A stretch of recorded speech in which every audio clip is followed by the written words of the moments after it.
So Yusufa is leveraging other people's time and expertise to then build a massive company. But are there any secret? So I can tell you how I do it. What's the easy mode, man? The value that I create is through other people. So what do I have? I have wealth. At some point we're going to exit, then I become liquid. So let me come at the how do you make your money first. What you need to do is... Ready? Yes, sir. What up, brother? Yes, my Boom, guy. So boom. where are we now, man?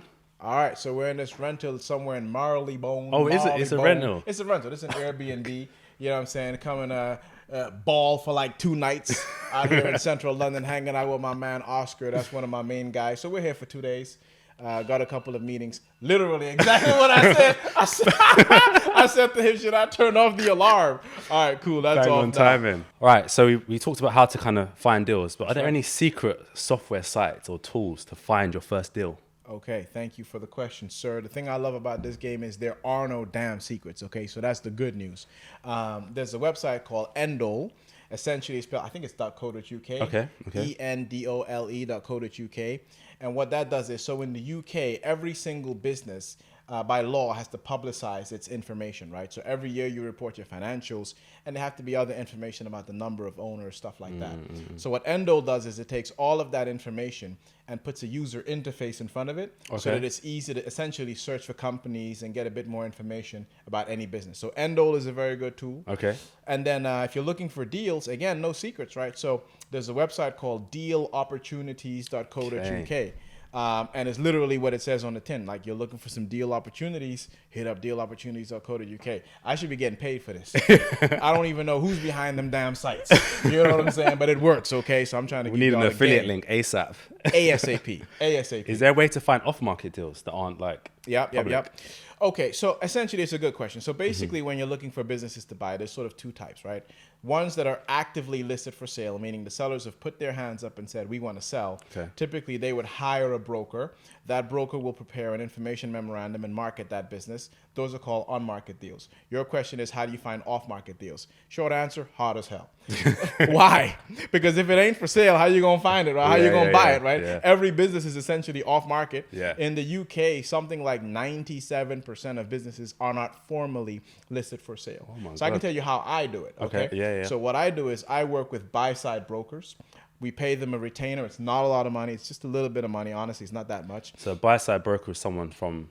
Yeah, basically. So they represent me, right? So essentially what I've done there is I've explained to them what I'm looking for. Yeah. Right now, we're looking for HVAC businesses in the UK doing 5 to 25 million pounds in revenue, doing £1 million plus in earnings. They go out there, spread across the UK, try to find those businesses for me. They introduce our buyer profile. They get me in front of those companies. I then jump on, qualified calls with those owners off market. The 97%. Ask me why. Why is that? I like doing stuff easy mode. Easy mode. Okay, why go the hard way when you can go the easy way, right? We're getting all the cheat codes today, man. Come on, man. All right, cool. So you found your first deal. Yes, sir. How do I go about finding, what's the next stage? Is it an investor? Is it? Okay, so what you've done is you found a deal, meaning you found a business that's viable. They've accepted that they'll, sell it to you. The next thing you need to do is you go to the banks, not your high street banks, but a credit institution, get them to give you an offer of credit. Essentially, all you want from them is called a 2 times multiple on the EBITDA. That's just a fancy way of saying, if it make £1 million, can you loan me £2 million, right? And that's like the gross profit. Well, so what happens is first you have revenue, right, which is the total income coming in. Then you've got gross profit, which is what happens after you have your cost of goods. And then at some point you get down to EBITDA. That just means earnings before interest, taxes, depreciation, amortization, fancy stuff. It just means profit. It just means the paper that's going to go in your pocket after you pay, His Majesty. You know what I'm saying? Pre-tax profits, essentially, right? Yes, sir. I got you. Okay, cool. And so you found so you're going to a bank, right? Yep. Yeah. Well, so what you don't do is you don't walk into a high street bank, right? So what I would advocate doing, again, easy mode, right? Work with debt brokers, okay? So the UK market, I think it's the same in the US. There is a whole industry of agencies that essentially all they do is they represent people that want to buy businesses in front of the banks. There's like 100+ lending institutions in the UK. And what they'll do is they'll put what's called a panel. It just means a list, a panel of lenders in front of you who say, we like your deal, we like your profile, we would consider lending you some money, right? So easy mode is you get the debt brokers to go find you the debt. By the way, no cure, no pay. Okay. Right? Is it? No cure, no pay. With the debt brokers, no cure, no pay. All right, again, sounds good to me. Easy mode.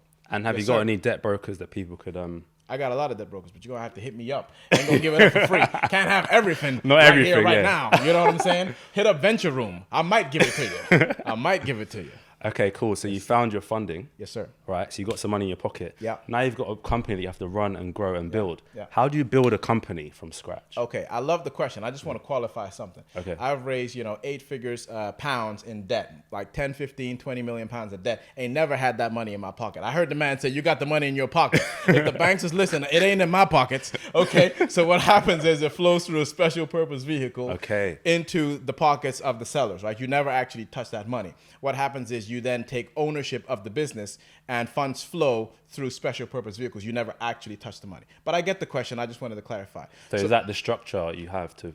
Okay. Fancy term. All a special purpose vehicle is just a company.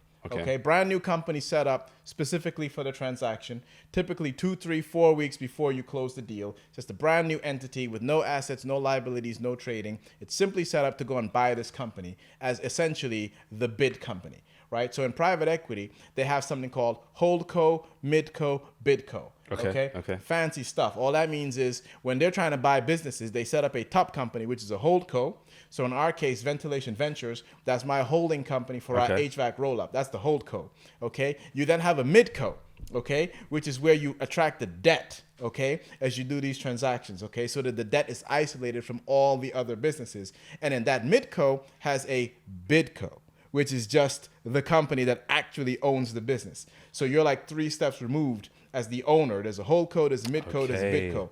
And mid being middle and bid being bid, i.e. you're the one bidding. But your question was, now you've got the company, now what? How do you build it for exit? Boom, management team. Okay, so what I don't like to do, I'm not an operator, okay, to be frank with you. I couldn't operate a steel factory if my life depended on it. We got 5 of those. You know what I'm saying? So we got a team of 300 people that are more capable than me at operating those businesses, okay? I couldn't operate an HVAC group if my life depended on it. I'm trying to go from 0 to 100 million pound HVAC group within 2 years. So let me jump in there. So guys, this is a really good gem, right? So Yusufa is leveraging other people's time and expertise to then build a massive company. So you don't have to be the person yourself, right? It's connecting the dots together. That's it. It's teamwork. Hey, teamwork. It's called a relay. You don't see somebody run the whole damn race talking about we won.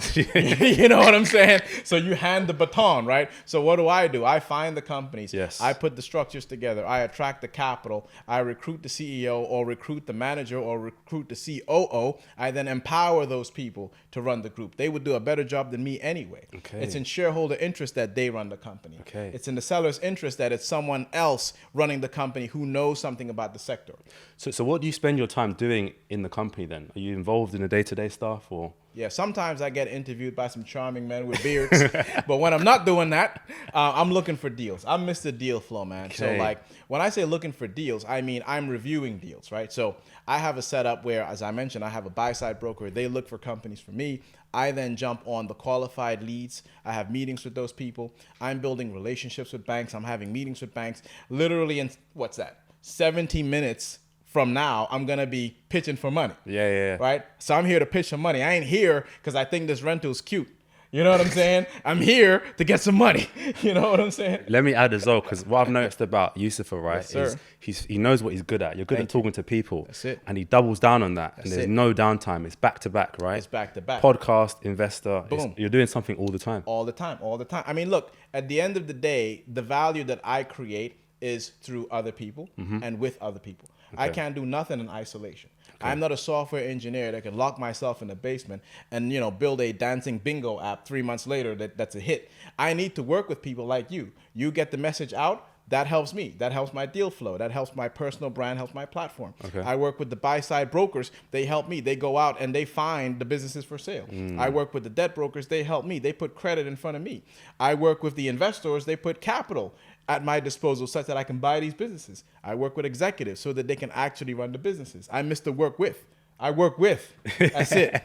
So I spend a bit of time watching a lot of your videos. They're sick, guys. Make sure you check it out. 0 to 100 million every Sunday. 100 million by when? What's the deadline? Oscar, man, my media man, Oscar, got this big ass countdown every week. Every week it's like 540 days left or something. But anyway, we're going to make it happen. You know what I'm saying? Codie with the jumper out here. Yes, sir. So the top comment that I saw was, how do you find an investor, right? Yep. We've solved that already? Look, how do you find an investor? There's easy mode, there's hard mode. Let me give you hard mode first, okay? Hard mode is this. What are you in? You're in the business of sales, okay? So why you, why now, why this? Organize your thoughts, okay? Meaning, find out exactly what it is you're pitching. What's the sector, okay? What's a specific business? How much money does it make? Gather all this information into a data room, i.e. a Dropbox, okay? Organize all those thoughts and then do a sales process. Hit up not one, but 1,000 investors, people with money. Keep asking until someone says yes. If they say no, give them a better deal. And if they say no, give them an even better deal. But where do you find them? Is it in person? Man, you find them wherever you found them, bro. Okay, so you know what I'm saying? Like, that could be LinkedIn. That could be just networking. That could be asking more people. So when people say that they don't have investors, my question is, cool, how many people have you asked for money? Yeah. And then how many people have you asked whether they can introduce you with someone with some capital? Yeah. Not for free, but because you got a deal. You got a good deal. You might have a company that's been profitable for 50 years. You might have negotiated successfully a very good valuation, and you're trying to open up that opportunity to partners. So you're looking for partners. So that's where you find them. That's hard mode. Now, easy mode, ask me, what easy mode? What's the easy mode, man? Give me a call. You know what I'm saying? It's not my money, but my business partner, Magnus, he's out here literally looking for deals, okay? Magnus got a taste of this. In 2019, he did the first LBO with me. Since then, we've done like 6. He's now backing other entrepreneurs that are trying to do UK LBOs. So easy mode, holla at me, we holla at Magnus. I think I don't know if it's you that said it, but money is looking for deals. Money's looking for you. Money's trying to be productive right now. So where's money? It's either in bonds. First of all, it's either liquid or illiquid, okay? So let's just be clear. I'm not liquid, okay? What does liquidity mean? It means you had an exit or you have like huge streams of income. My business partner, Magnus, for example, he probably doesn't mind me saying this, right? I don't think he minds. He got like, hundreds of properties, right? That's public on his website. He got like 400 properties. So, he has a stream of income coming in. I don't have property. So what do I have? I have wealth. I'm trying to build that wealth, okay? At some point, we're going to exit 1, 2, or all of these businesses as well as future holding companies. Then I become liquid. But for now, I have wealth that I'm building. I love that, man. So the last leg. Yes, sir. We've got the company for a few years. How do we then make our money? How do we exit? Okay, those are 2 different things. One, how do you make your money? The second, how do you exit? Okay. So let me come at the how do you make your money first of all. So you as the deal sponsor, what you need to do is find deals that are good enough such that you can extract some liquidity, right? Some management fee, some wage, some salary, whatever you want to call it, on an ongoing basis. So let's take a real example. Let's say you buy a business that's 15 million pounds in revenue, 10% pre-tax, right? So that's 1.5 million pounds in EBITDA. Maybe you can personally charge that company 75,000 pounds a year in a management fee, right? Without really like hurting that business. Okay. In exchange for delivering services, right? You're recruiting executives. You're doing all kind of shit. You know what I'm saying? So that's one way that you can do it. Because you're an employee of the business. Well, technically you're an employee of the business, but you're just a service provider to the business, right? Okay. So there's 3 things. Thank you for saying that. So there's 3 things with any business. There's employment, there's ownership, and there's control, okay? When you start a business, right, so you're a consultant. You are both employed by your business, you own that business, and you're in control of that business, okay? The minute money gets involved, okay, and I'm talking real money, investors, bankers, capital, all of those things become divorced, right? Why? Because you may or may not be an employee of your own business. I used to be the CEO of Northern Industries. That's our group that does about 35 million in revenue. Hey, I'm no longer the CEO. I fired myself. I'm not an employed CEO no more, right? I'm an interim chairperson, okay? So that relationship has changed. Okay. Then there's ownership, right? So I first didn't own those businesses. We then bought those businesses. I then owned those companies. And as we raised money to buy more companies, my ownership diluted. That just means my percentage went down. Currently, I own just under 17% of our steel group. So employment, I'm unemployed in that steel group. I'm interim chairman, no longer CEO. Ownership, I own about 17%. Control, I got about 17% worth of control. You know what I'm saying? But 17% of 100 million is a lot of money, right? Hey, this is a thinking man. There you go. He's a thinking man. He got his thinking cap on. No cap, but he got the thinking cap. Yes, sir. So how are we getting our money out and exiting? Listen, that's the final chapter, bro. I ain't done an exit yet. Okay. So holla at me in 18 months, maybe. Listen, what you want to do is you want to build for exit, right? So what does that mean? If you're buying businesses at a, let's say, reasonable multiple because they do $1 million to $3 million in earnings, right? So maybe you're paying 3 times, 4 times, 5 times earnings for those businesses. That just means 3, 4, 5 years worth of profit to buy those companies. Okay. As you build a group around those companies, you now have a much larger group, right? So maybe a £1 million profit business can only get, call it 3.5 times years of profit as the exit. But the minute you get it to like 25 million pounds, you can maybe get a 10x exit, right? Okay. So you have an opportunity in what's called arbitrage, right? So you pay 4, but you exit at 10, right? Because you have you've created value by building scale. And with scale, systems executive teams, employees, right? A much more robust group, right? Where the sum of the parts is worth more than any individual business in itself, right? Yeah. So that's where the exit comes. That's a good point, because I think we heard like you make your first million with skill. Yep. Second million with team. Love it. Third million with systems. Scaling up. I love it. Hey, and just to be clear, with me, it's first million wealth, skill. Second million, hey, I'm not liquid. I just want to be clear, right? But we're going to get there. Like, listen, I think people come on platforms like this and they bullshit. They do. Right? They do. Why? Because it might look good, might feel good. Yes. I don't want to bullshit. I'm going to get mine, so I don't need to bullshit you. I reckon 2, 3, 4 years, probably sitting on 20, 30 M's. There you go, but man. Not yet. We ain't there. Yeah. We're hustling, bro. It's inspiring, man. It's inspiring. So I'm out here. Just to wrap it off then. Yes, so sir. So they've kind of got their business, they've sold it, right? Yeah. Have you got any kind of things that you do after you've exited a business? Hey, again, we're going to have to check in 2 years, bro. I ain't done a real exit yet. We need to holler at Stephen Bartlett and them, you know what I'm saying? But listen, for me, I can tell you this. My personal answer is I'm going to do this for the rest of my life. Yeah. Honestly, if you find what you love, you never have to work. That shit is true, bro. Okay. I'm not working. Is this work? We chilling out here somewhere in Marylebone, hanging out, drinking water. I'm going to go ask for like, 57 million pounds after this. This ain't really work. Like, this is just life. Yeah. So for me, I want to do this for the next 50 years.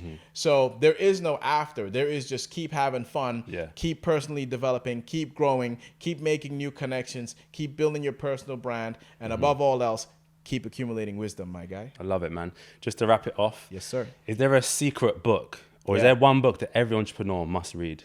Yeah, it could be more than one. I'll give you 2. So the first one I would say is The Almanac of Naval Ravikant. I'm a huge fan of Naval. Hey, Naval, if you're watching this, holla at me. I know you don't know who I am from Adam, but anyway, he's like a very wise guy in my own words. And, from there, he's giving you wisdom as an entrepreneur. So Almanac of Naval Ravikant. But another one I think is more relevant for the audience is something called Financial Intelligence for Entrepreneurs. Okay.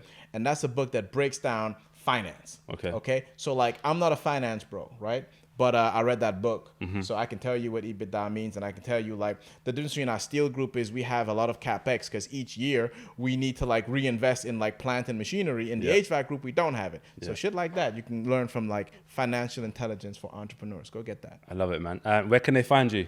Instagram. Hey, YouTube. 0 to 100 million. We trying to get it out here. We're gonna check in with him in a few years, and we'll see how much money he's made. Come check me December 2026. Yeah.